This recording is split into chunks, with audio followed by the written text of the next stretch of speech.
Hello， 大家好，我是不烂也不讲故事不玩套路的二手车大嫂，今天来收一台比亚迪宋，这个版型怎么看上去像最早的油车呀？但是这个车牌又是混动的，不是最早的宋和唐那个造型更丑。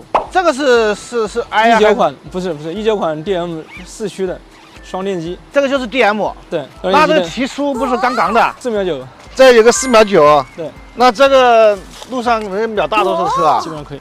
哦，你买的二手，20年4月份上牌，21年3月30号买的一台二手，当时买的12万，颜色是灰变更，哦，不是，它是贴了皮子，膜。对。哦，这个本有点化。20年6月份过到手，20年10月份过到手，相当于是就是我的车我卖给你，然后你开了4个月又回给我，然后我又卖给车商，车商又卖给你。对。哎，好绕啊这种事。现在是跑了多少公里啊7万6，还搞到这个奔驰这种条件电动座椅的一个姿态啊，这是屏也可以旋转。对，哎呀，但是它这个黑边的，你看比一个手指还宽。现在的 DM 是多少钱？只有唐有，唐 DMP，它是相当于是把这个技术下放了之后，现在没下放了，以前下放了宋以前的性能跟唐差不多，那比 DMI 的动力强3倍。但是有电是条龙啊，没电就是一条虫了。就是你室内不行，室内没电它会有点变速箱会有点抖。哦，它但是个双离合的，还是干式的。室内没电的话，它就只能够靠发动机自己跑了。油耗怎么样？高速大概6到7吧。市区呢？市区没怎么用纯油跑。可以改一个那种快充是吧？对，你加了快充。哎，搞这个头就完了。多少钱呢？这玩意儿？一套3000多吧，有点小贵。这个原车主弄的还是什么？你搞的？这我后来加的，当时没这个技术，去年年底才出了新款的技术。你这个车玩的有点厉害啊！你看这个大梁、后桥这个地方都生锈了都，要不就是防锈技术太差了，后电机还有点渗油。其实这个车有2个 buff， 第一个 buff， 这个车它有个涉水，当时这个水到哪里了？就是门缝里渗进来，就地毯就湿了，然后我就换了地毯。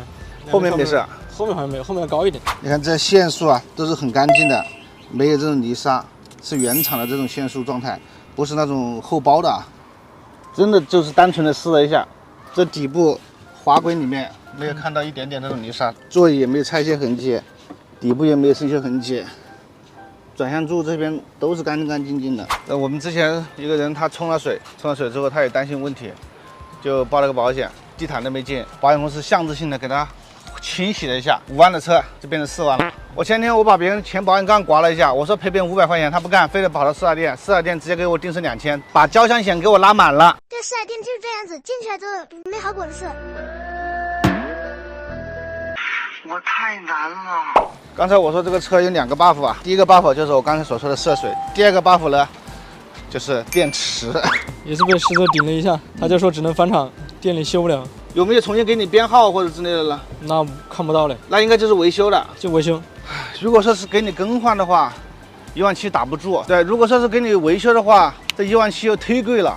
4S店给你们说4万5。对，那为什么没卖呢？2个人重大事故记录就不敢收呢。这个事就给兄弟们提个醒呢，就是如果说你的车真的不是那种泡水泡到这个仪表台这个地方的啊。只不过是说在冲水路的时候，或者说雨下大了，那个水稍微有点浪进去了，你自己把门打开，把天窗打开，晒2天就能够正常干的情况下，能不报保险就不要报保险。有的人就抬杠说，我买的保险是为啥？报保险不是很正常的吗？万一出什么大问题的，哎，万一出什么大问题，你可以先报备。如果说没啥事呢，赶紧销案啊！如果说有事啊，再去修理也不迟，因为你这么一报啊，4S店知道，钱来了，他就能搞的就搞，不能搞的他也给你搞。最重要就是你的出险记录上面就有一个水淹记录，一个记录啊，像这种啊5万以内的车啊，少1万再说。